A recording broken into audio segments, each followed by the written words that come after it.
Now let's look at the top automotive news of the week.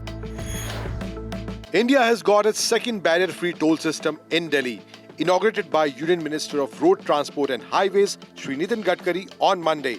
The multi-lane free-flow setup is on the UER2. It uses FASTag and special cameras to deduct toll automatically. Audi has revealed the interior of its upcoming Q9 flagship SUV. The three-row luxury SUV will offer 6 and 7-seat layouts, a panoramic sunroof, and a wide digital display setup. Rivals for the SUV are the BMW X7 and Mercedes-Benz GLS. In the EV world, Kia has launched the MY26 Carens Clavis EV, but with a battery rental scheme. Under the BAS plan, the EV gets a lower upfront price of 12.84 lakh rupees, while battery rental is charged at 3.3 rupees per kilometer. Bajaj Group celebrates 100 years with PM Modi praising its nation-building legacy. Celebration of the milestone highlighted the group's century-long journey in the industry innovation and job creation. Ducati launched a motorcycle worth 1 crore rupees in India.